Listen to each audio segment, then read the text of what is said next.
might find Oh, that you talk in a sensory way. When someone says, "How are you feeling?"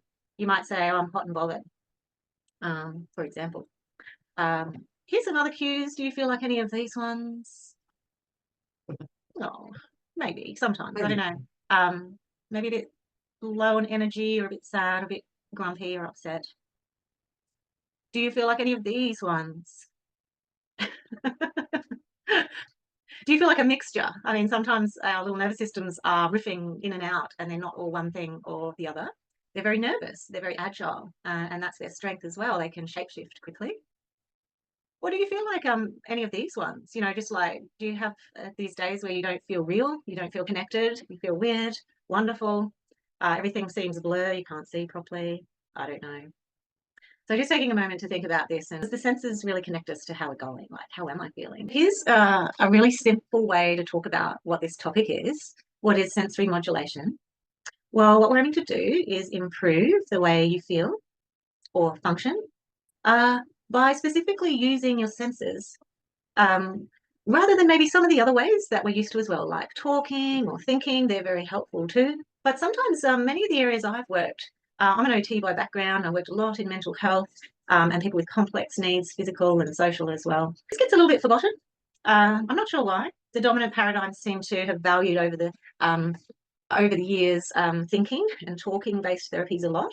But what you'll see now is that body based and sensory approaches are getting noticed more. So, this idea that sometimes we've got to do things and use our bodies before we can think. And I've already asked you this, I popped in early to ask you this idea. So, maybe you need to check in and use your sensory item as we're going along, as I talk and as we do some more things. I wanted to let you know too, I sent this on and we're going to come back to it. It's a little check in tool that I've just whipped up this week, created because I thought it might be helpful keep going after today.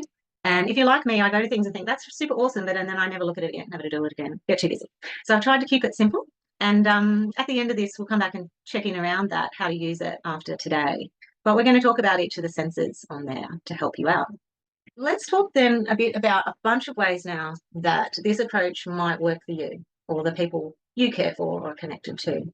Possibly if you felt a bit flat, if that's how you're feeling today. One of the ways that a sensory approach can help us is to alert our nervous system, to fire it up and help it feel like it can focus, like it has more energy. Sometimes that's a good way to check in, to think about what do I need right now? Remembering this is not like, it's not set. So there's always the check in piece around our nervous systems. It's like, wow, have I got no energy? Maybe right now I need something to help lift me. So that's one of the things that we might be looking for. Might be looking for this as well for your little nervous system sometimes, right? And it's worth noting that nervous systems have a bias towards scariness and difference, right? Meaning that they tend to get agitated very quickly. They click on that sympathetic nervous system, that fight and flight, in a millisecond. And then it can take a long time to come down from that. And then if you've got lots of scary, hard things happening, then it might never come down very much until it sort of goes, oh, too much, and I'm just crashing, like that little dog we saw. People, calming is something they're looking for from this approach. And this takes longer. So it takes longer to switch on the parasympathetic nervous system. Does that make sense? In an instant, we click on sympathetic because that's how we're designed to keep us safe. But it can take a really long time and lots of practice to get the parasympathetic, the rest and digest one going. And that's where sensory can really help us. It's really cool like that.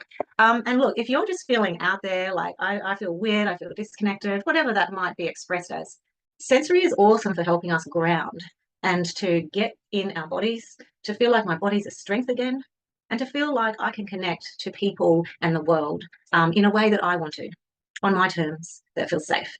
So it's great for this.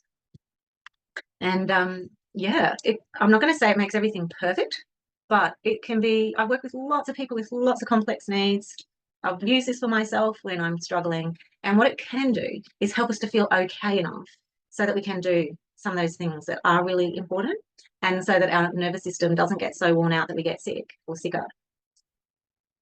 But look, you can use it for just about anything, and we're going to think about that. What do you want sensory to work for you in your life? What would you want it to help you do? And that's me and my dog. That's Bam Bam. So he's a sensory input for sure. If you've got pets, you love animals, or if you love nature, they're huge, fabulous sensory inputs that we've got lots of great evidence around. But how's this beautiful saying from the founder, one of the founders of sensory way back in the 70s, who was using it with children with developmental issues because they can't talk and think as easily, right? So they needed this approach. Sensations are nourishment for the nervous system. So just like we benefit from a healthy, balanced diet of food for our bodies, our nervous systems benefit from that balanced diet that nourishes them so that they can feel and function okay.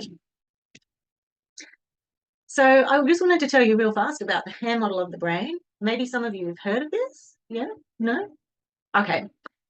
Dan Siegel developed this to talk especially to young people who'd had lots of trauma. And it goes like this. Imagine here's your spinal cord. Imagine that's coming up your arm if we use our hand as the model. Now, here's the brain. And at the bottom, that's our brain stem, the lower parts of the brain, and they keep us alive. They keep the heart beating, they keep us breathing, they keep our temperature regulated. And they develop in utero first. They're really important. And then if we curl our thumb over like that, that's to represent the middle brain area, and the limbic system in particular is part of that. And that's got a lot to do with our emotions. So that's the next part that starts to develop. And then finally, if you curl your fingers over like this is the prefrontal cortex here, the thinking part, the executive functioning part of the brain that, can problem solve and, make good decisions and reflect on stuff.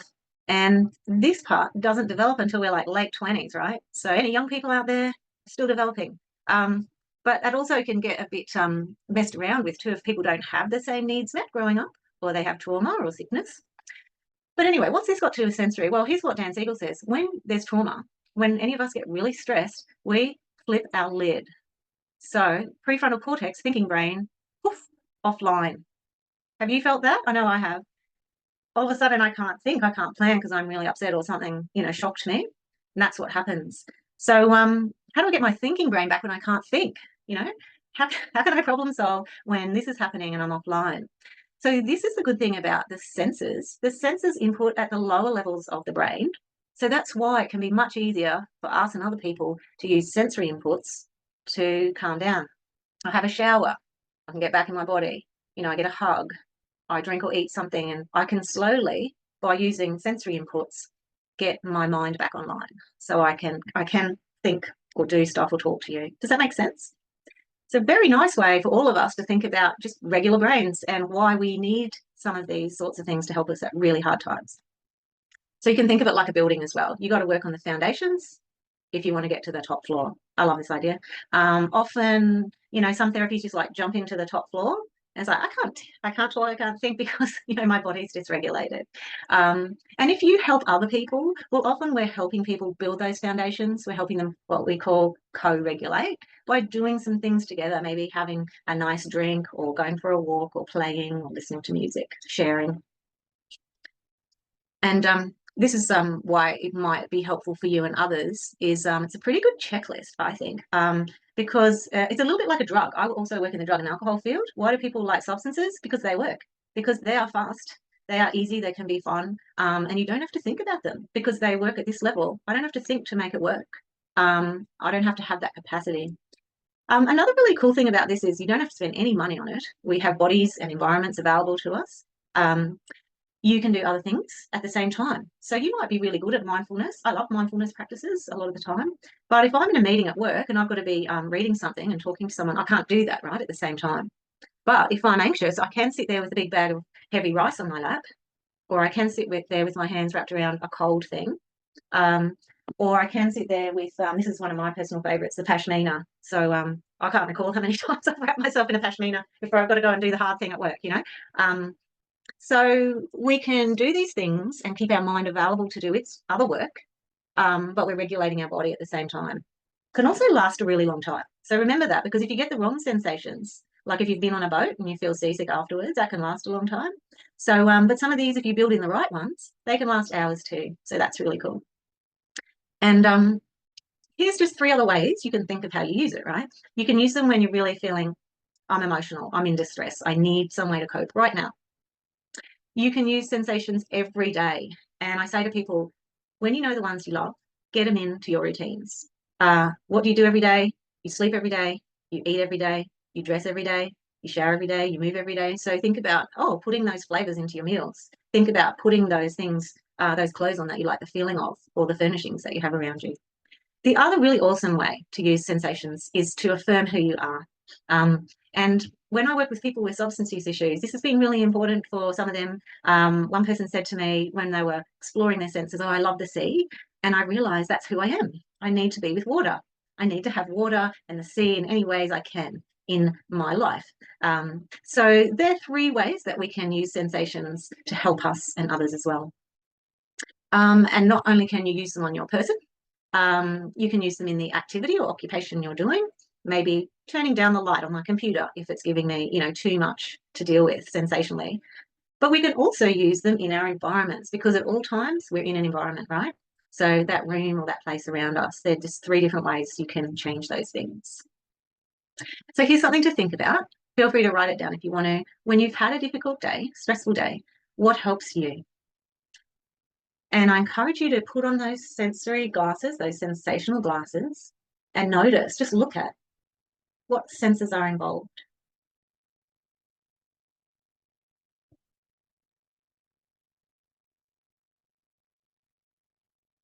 And if anyone wants to write something in the chat or say, you're welcome to say, to let us know. This is a really nice way to just start tapping into and affirming what you prefer. And if we went around, we'd have some things in common and some things really weirdly different, probably. I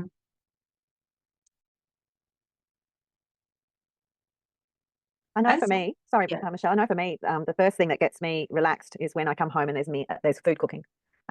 It not only can I smell it, and especially if it's savory mince, that must have been my go-to food as a child whenever I felt awful. Because if I have that smell in the house, it's like nothing can hurt me at all. It's a power. It's incredible. Yeah. Isn't that lovely, the way the senses connect us to our histories, our stories? And when you ask people these questions, they tell you about their lives and what matters and what makes them feel safe, their culture. Thank you, Kath. Yeah, maybe I need some savory mince sometimes. That's a nice one. That's great. People are putting some things in the chat too. So there's swimming, Teresa. Lots of beautiful touch input there and temperature. Davina, a cup of your favorite tea, seeing and cuddling your dog. And the fact that you're in your home, your beautiful space, it's yours. Sharon, music, bath, cooking, silence. Yeah, sometimes we need less, a lack of, because sensations, they are a demand on our bodies. So if there's too many to process, that's hard too. What has Gasolina got? Music and favorite songs. Going for a walk in nature by Marie. And Liz, going to the gym. That's beautiful. So you will have put on your sensory sunglasses too and notice there's probably, interesting, I've done this lots of times, and even though people do sometimes put cognitive things, what I find again and again is that they often like sensory things because they're less demanding than thinking. When I'm having a hard time, it's already hard enough. I need something easy now. So you might like to think of the flip side of this too. This is another lovely way to start talking and tapping into, hey, I know some of this already. We're just raising awareness. What doesn't help you after a really stressful, hard day? And again, put on those sensory sunglasses and just notice if there's sensations there and what they are. And hopefully you won't have too much of this later today on your lovely Friday afternoon. And if you want to drop any of these things in, yeah, you're welcome to put them in the chat or to say. And these very simple questions, they're like simple, non-clinical kinds of conversations, are often ones that I have with many different people just starting out, because we all understand this. We're all sensory beings and we're doing this already, but we can tap into the wisdom of our bodies and our knowledge. Noise, traffic, yes. I think going to the gym was a good one, wasn't it? Going to the gym though would be me though on a bad day. I don't know if I could do that. But political angst, yeah, having to think and feel, and people wanting your time and energy and support, all that demand, a lack of acknowledgement gets all the senses going. That's really interesting, Davina. Yeah, when you don't feel like someone's not connecting to you, they haven't seen or heard you. Well, thank you. That's something to think about. And I thought what I might do now is just tap into each of our senses and give you another little taster exercise to reflect on for yourself, and you can take it away if you want to. So let's start with the 5 senses we know and love that everyone knows about. These are our external senses, and they connect us often through little holes, but often through our skin and other parts to the outside world. So if we start off with this one, thinking about sound, just reflect for a moment on what role sound seems to play in your life. Helpful, not helpful. Do you feel sensitive to this one? And maybe it changes a lot. That would be normal too, that sometimes you want more and sometimes you want less. Remember, sensory modulation is not a constant. It's always a check-in with my mood right now. What do I want? So I'd like to offer you a little practice idea here for yourself. Connected to singing. Singing is one thing we can do that provides sound. There's vibrations and there's tone and there's speaking, rhythms. But if we think of singing and songs, I'd like to invite you to think of a song that you love. Maybe it energizes you or it speaks to you. It means something, it connects you. So if you'd like to write that down, you can. And what I invite you to consider is next time that you're feeling like you need some sensory support, you could turn to that song. You could not only play it, but you could sing it. Now, the added bonus, as some of you might understand, is when you sing, you modulate your breath. And singing can be an awesome way to regulate your breathing without thinking about it. Because those relaxation exercises for breathing can be really cool, but they're also very cognitive. They're quite hard, and some people find that too much. So you can use your song if you want to.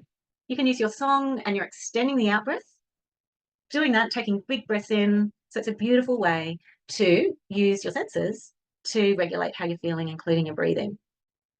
Or if you like poetry or mantras or humming, there are other ways that you can do that too. Oops. Oh, Kath, great. Kookaburra laugh, yes. If you can get it, if they're in your environment.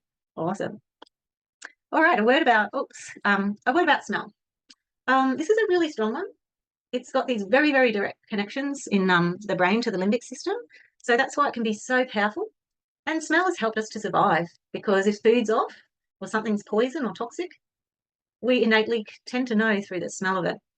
So I'd like to invite you for this one to think about and write down if you want to, or even use it if it's there. What's a smell that connects you to a person or a place or an activity that you love?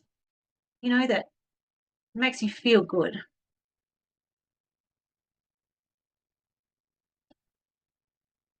I've seen this work so well for so many people. A simple concept in some cases has almost helped to turn some people's lives around who couldn't self-regulate. They were so distressed all the time. And myself and colleagues have seen this work for people when they've connected to, it was only the smell of a loved one or a connection to a loved one through maybe the garden smell, the lavender, through someone's perfume, that they could take a deep breath. Again, that's another nice way to regulate breathing. But also that smell helped their nervous system to feel safer and supported. Davina, a soft, flowery, fragrant perfume. Always a bonus, followed by lavender diffuser in my home. Oh, wonderful. That sounds lovely. Thank you for sharing. This is so personal though, so we have to remember this. If you're in an open space, we can't assume that the smell you love will help other people. So just be mindful of that one, because once the genie's out of the bag, so to speak, it's hard to pull smell back in. So just think about that in an open space. It can be really hard as well. And what else have we got? Oh, sunshine and clean washing. Petrichor, the smell of rain. Yeah, that's beautiful. Frangipanis. Oh, that feels so good just reading them. And, you know, I have clients say too, sometimes just talking about this helps them. So they don't even have to access the sense and they rate their distress coming down or their calming going up. Thank you for sharing those. Well, let's think about touch. So look, our skin is our biggest external organ. So whether you know it or not, you're receiving tactile input all the time. And the skin protects us from out there. It's our barrier, can also be violated, you know, so skin's really important. So it's touch and being touched, it's temperature. So I invite you to think about, here's a little reflection you might like to think about. What's something that you can have on you? Is there a piece of clothing sometimes that makes you feel better? A keychain that you often have? An accessory, a watch that you can touch, or maybe you can carry. I've got my cold stone here. I like things that are cold. Silky clothing and bed sheets. Yes, things that are soft. We spend about a third of our life in a bed. So that kind of matters, doesn't it? If we're thinking about, what does our nervous system like to touch? We're wearing clothes all day. And that's super important to some people who are very sensitive in terms of regulating. Nature's all around us. So it's a lovely thing that's accessible for free too. Sight's our next one. So again, unless you're asleep or you have visual impairment of some kind, this is going all the time, right? Isn't it? You're always getting this input, and that's why it can really matter. And people who've had hard things happen, they've often seen things. They might have heard things as well. Both of those, sight and sound, are distal senses, meaning they come from a far way away. That helps keep us safe. It's like, oh, something dangerous could be happening there. So you might notice that people who've had a lot of hard things happen, they might be more vigilant to sight and more vigilant to sounds. They hear more, they're more sensitive to seeing than you. So something to think about here, right where you are now, is there a view that you can look at that is pleasing or helpful? If not, that's okay. Maybe you're in a room that has walls and you can't see out, one of those hard rooms that I'm sometimes in. If not, is there something on your phone you'd like to look at? Maybe a happy face, a happy place, nature, or is there something else around that room that you could focus on? I've got a nice vase of flowers here actually that I can see. You can't see it, but yeah. When you do this, when you intentionally call up and utilize any of your senses, but in this case, we're talking what you see, you're releasing more dopamine into your system if you like it, if it makes you feel happy and safe, more dopamine. So next time you need that support, intentionally look to the sky. I've worked with someone and they're in prison and they use the sky and the clouds to intentionally help them regulate when there's less access to some other things. And that gets your dopamine flowing and you'll feel better. So what have we got here? Some beautiful things to touch first, bare feet and wind in the trees, and to see the sunset, watching bees in the garden and also hearing them. Yeah, you can see out the window to gorgeous tree lines, skies, clouds, rain. There's so much at our disposal that we can intentionally use, isn't there? We might have to help others who mightn't have thought about this or mightn't have so many resources. All right, taste. So massive. I mean, people pay a fortune for this stuff, don't we? For many people, it's life's great pleasure. And interestingly, we have to do it all the time. We have to do this to live. We have to keep tasting, often at least 3 times a day. So it's a really awesome one to think about, to build in pleasure. And pleasure and joy is a very important goal for many people because that's what's missing. That's what's being disrupted. So it's a great regulator, this one. Perhaps you would like for this practice to think about a food that comforts you. And I often give the example of maybe you like to do a more healthy and a less healthy one, because that's okay. Often we have different kinds. What's a food that comforts you? Now, this could be anything, right? Because we can all feel different at different times. Sometimes I work with people, and I'm like this too, being able to chew is very comforting. So something crunchy, something chewy can also be very alerting on a Friday, just after this and you're tired to get through and write your report or whatever, get through the rest of the day. I need crunchy. But it might be something soft and smooth that you can sip through a straw that doesn't take much effort and connects you to being a child. That's me. That's a lot of my comfort. Spices, I've worked with a lot of people who find these alerting and very strong. So if someone's having strong distress, sometimes, this might sound weird, but I've seen it work, the spice can almost overpower that. It can feel stronger than the other feeling happening. So yeah, those flavors and spices are interesting. So maybe you'd like to share a couple of those ideas. Super hot and spicy foods, island food. That sounds good. I don't know what that is, but anything with the word island in it sounds pretty excellent. Okay, no, so we've been through those 5, and just the last 2 I want to share. There's a couple more hidden senses, but these hidden senses, they're really powerful, and they're kind of they're interior. They're located deep within us and register there. So I wanted to tell you about these 2. They're really worth knowing about: pressure and movement. So pressure, you might have heard the word proprioceptive input as well. That gets registered from, well, pressure on us, like a hug or a massage or kneeling, doing sport, or gardening, but also it gets registered through all those tendons, ligaments, joints, cartilage, like deep in those. And the value of pressure is it's super grounding because its job is to tell us, here I am. So you can close your eyes You might want to try this now. And you'll know that your hands are going up in the air. You'll know that you're wrapping your arms around or leaning over to the side. And you can imagine this is quite useful at grounding us and giving us a sense of safety. It's a super strong, loud sense, though. So you might have heard of people using weighted blankets because that pressure can often be a bit louder than their distress, in a sense. A bit like this doggy with the storm blankie wrapped around it, or the storm vest. Vets have long used this principle. So, again, very personal, though, depending on your mood. Do you feel like a hug right now or not? And I and if people have had hard things happen, traumatic things happen, they'll have very distinct preferences here. So I want to give you an idea here. What's some work that you do? Because housework, garden work, labouring work, heavy work has lots of pressure in it. And I like to invite you to think about, is there some heavy work you do that helps you to feel pressure? And who knows, maybe next time you're vacuuming, you'll think about this and go, hey, this is actually helping me a bit because it's giving me pressure through my joints. It's helping me focus. Yeah, there's nice stories of some people I've worked with. This has just really been a game changer. And you can build this in before hard things. Build it in before going to school or work. Build it in when you know you're going to get upset or it's going to be hard, or afterwards. So work pressure at work, does that count? That's a different kind of pressure, isn't it? Yeah, so yeah, this is what you need this pressure for, to help you. When I have work pressure at work, you will find me in the bathroom pushing up against the walls, whatever that pressure is. I just find that pressure through the joints, really, that strong pressure, it's very calming for me. Actually, I work in the community garden, and I'm heavy lifting everything. Even today, I had 60 kilos of sand that didn't want to move. But what I find at the garden is that you're just doing it, and your brain isn't actually thinking much at all. Your body is really, if you're focusing on your technique and making sure you've got it the right way. But bloody hell, you sleep well the night after. Yeah, that's a great observation too, isn't it? Yeah, so a lot of gardening's great like that. There's lots of pressure, and there's also lots of movement. But just before we move on to movement, I've just bought my backpack. I've got my backpack here because it's really cool to think of everyday items where people can get this input and they don't feel weird. What if I can't go off and do press ups or whatever?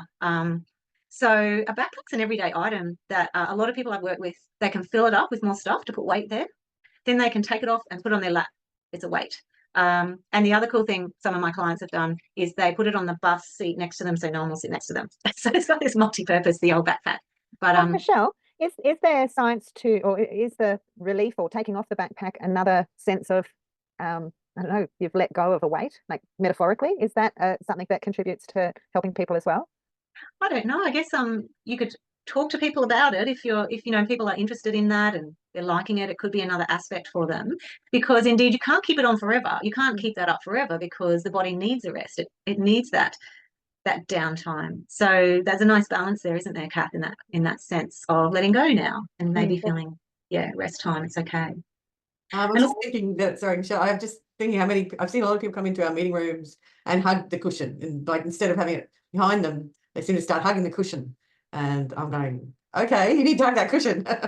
Yeah, it's a very visual great. sign. Yeah, it's great that you can, I guess with those sensational glasses on, yeah, you and they can start to see, hey, aren't you excellent at this? Isn't this cool that you do this? yeah. And it's contributing to regulating your nervous system and making you be able to stay here, feel okay. Yeah, awesome. I guess if they start talking, maybe it seems to help sometimes if they're hugging the cushion. Yeah, that's great.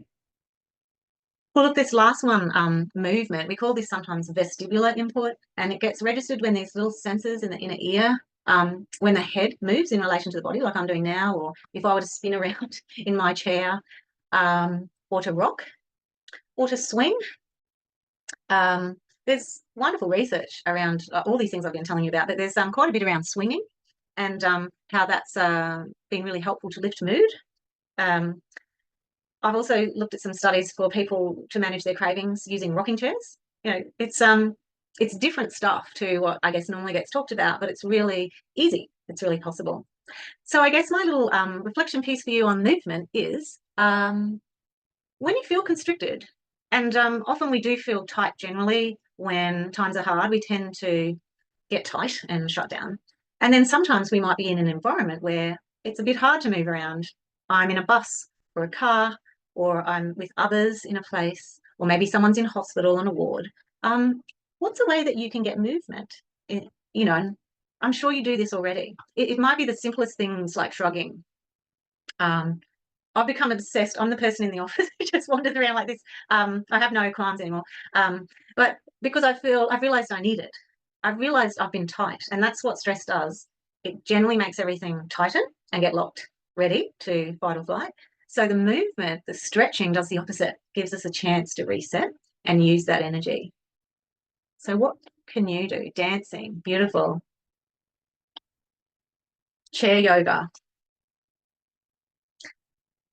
I've also started moving my face more. So, you know, we have all these muscles in our faces, which I know we talk, but just to smile and to give massages and this sort of thing is helping us to provide pressure and movement. And it doesn't look too weird if we're around people either. People don't have to feel super self-conscious. I might just flick through and tell you I've left you with this little sensory check-in tool. And the idea is to think about, to start with, what's something that you'd like your senses to help you with? So we've got that statement, this week I want to support my, and it's very helpful to have a focus here because then it'll be more meaningful how you apply it. So maybe you want to think about this coming week, you know, you want to feel happier. Maybe it's your mood. Maybe you want to feel more connected to yourself and who you are. Maybe you want your sleep to be better. Whatever it is, have a think about that. And then I have an invitation for you each day of the week to just check in around one of those senses that we've talked about. And I've put a few examples there, and you might like to think about the examples that you talked about and I got you thinking about as well. The idea of this is we focus in and think intentionally about what might help me on this day if I'm using sound, or right now using sound. And feel free to write them down. And there's a few little tips at the end. You might like to think about, if that worked, if something was really great, how could you get it in more into your days? Like those regular things like eating, sleeping, working, dressing, etc., showering. And you might even like to pull them together into a little kit. I make a lot of kits with people because a lot of us have trouble with our memories. And guess what? Memories are the first thing to go when, you know, we're stressed out. So the kit is your memory. So there's some things that you can hopefully take away and keep thinking about, especially as we go into this week where acknowledging that we're all vulnerable humans. I think that's the good thing about sensory. It sees us and acknowledges that we're all vulnerable humans. We're all sensory beings and we all need help in different amounts at different times to regulate our nervous systems so that we can feel like we can keep going. Don't get worn out. I can feel okay even in the midst of, you know, a lot of chaos sometimes, and do some of those important things. I hope that some of those ideas, yeah, give you something to go on with for the coming week and beyond.